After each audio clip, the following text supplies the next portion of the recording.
So the country is prohibited. What country is prohibited? Israel. Israel is prohibited in terms of what? If you like, I can transfer you to customer service so they can explain this to you. Just a second. No, but you started to tell me something. So Israel is prohibited in terms of what? Since it's in war, we are unable to send packages that contain material from Israel. Hey folks, remember that classic Elvis Presley hit song, Return to Sender? I gave a letter to the postman. He put it in his sack. Bright and early next morning, he brought my letter back. She wrote upon it, return to sender. Alas and alack, the king's letters kept coming back, likely because his lover no longer wanted anything to do with him. But consider a most curious case regarding a package that was sent via FedEx from the Toronto-based Jewish Russian Community Center back in November. That package was sent to a completely valid address in the US. It contained prayer books printed in Israel. But alas, the parcel never made it to its intended destination stateside. Rather, this package was marked Return to Sender, and the reason was downright mystifying, namely, prohibited country of origin. Prohibited country of origin? What does that even mean?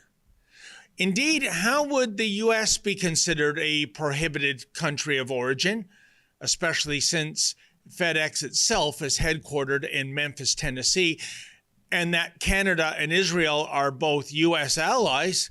So the question arises, could it be that FedEx has jumped aboard the odious boycott, divest, sanction movement against Israel?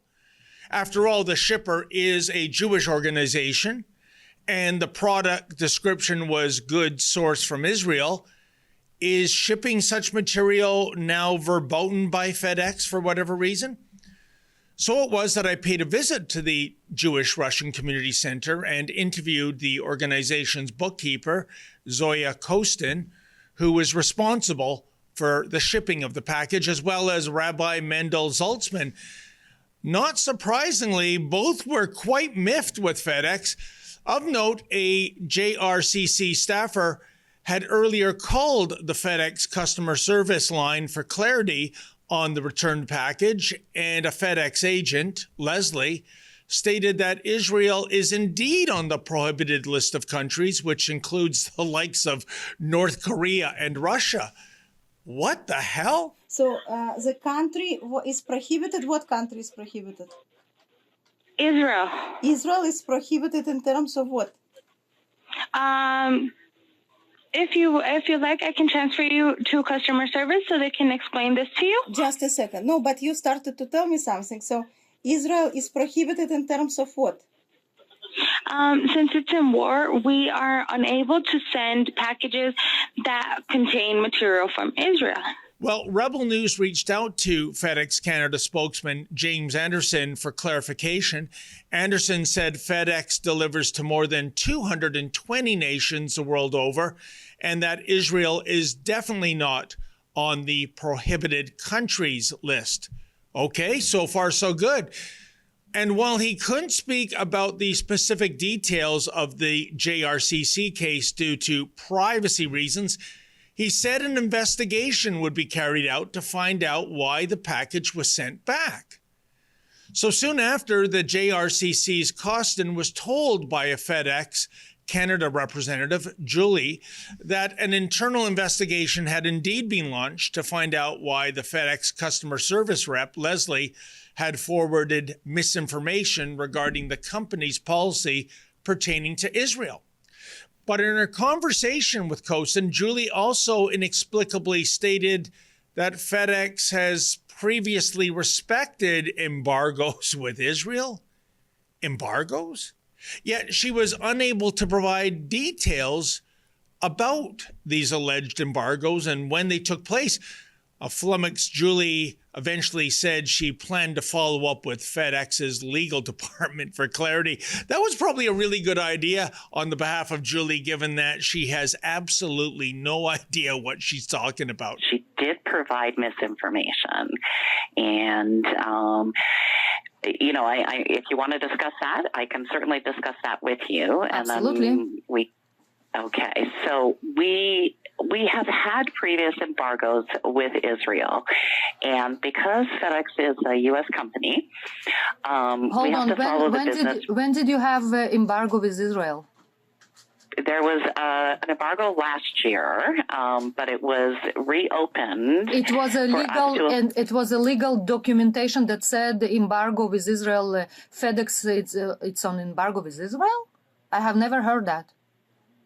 Okay, so we have to follow the government rules, and if they're not communicating with different companies, like right now, we are not allowed to ship anything to Russia, and that is what we would refer to as an embargo. So any shipments that are going to Russia would be held and returned back to the customer.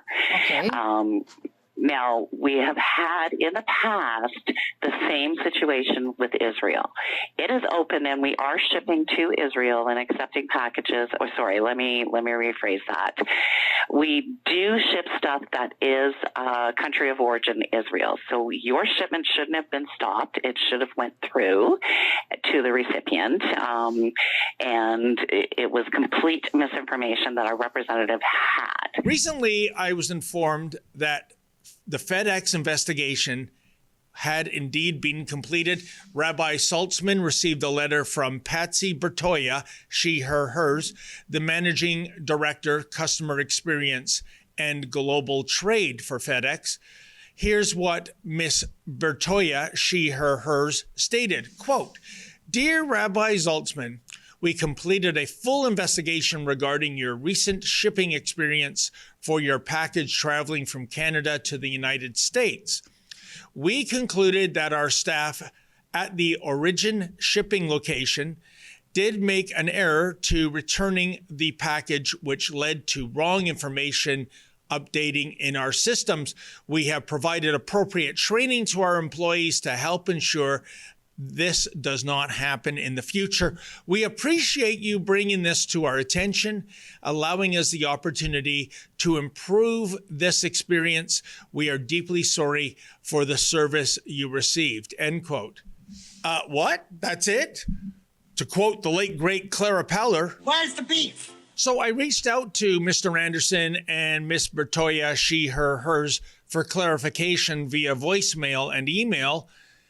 Here's what I wanted to know. One, Miss Bertoya, she, her, hers, states in correspondence to the JRCC the following: "We concluded that our staff at the origin shipping location did make an error in returning the package, which led to wrong information updating in our system." Question, how was that error made in the first place? Two, was this error truly an error and not a deliberate act of anti-Semitism? Three, what did the staffers who were investigated have to say?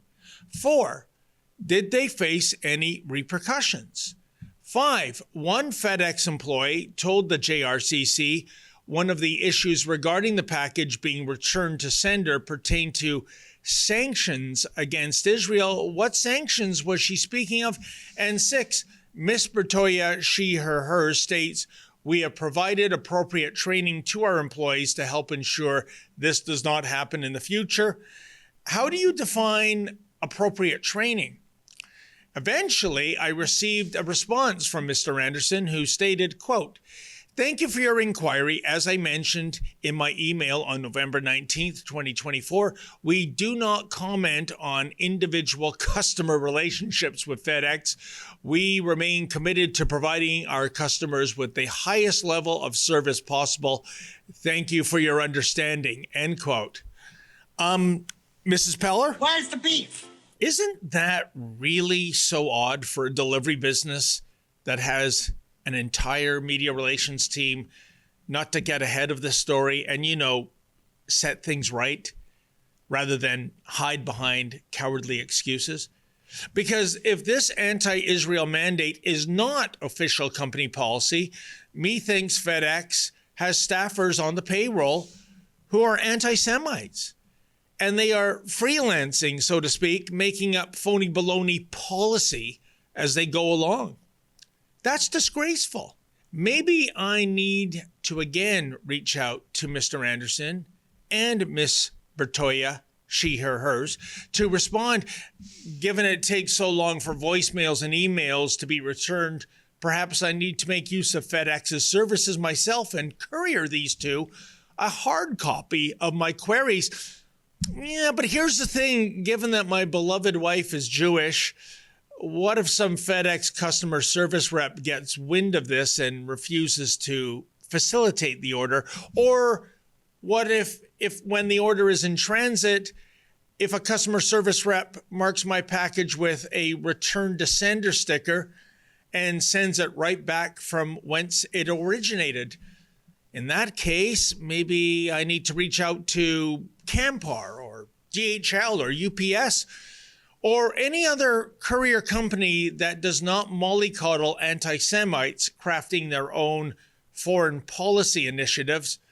In the final analysis, FedEx clearly has a problem with some customer service reps who are on its payroll, who are obviously embracing the BDS ideology when it comes to Israel. As for FedEx's corporate communications team, it's not a matter of them adhering to BDS. They simply specialize in BS. Hey folks, I know you love it when Rebel News brings you the other side of the story. And hey, let's face it, what's happening with the Jewish Russian Community Center here in Toronto? The mainstream media, they don't give a tinker's damn about that, do they? Well, we do.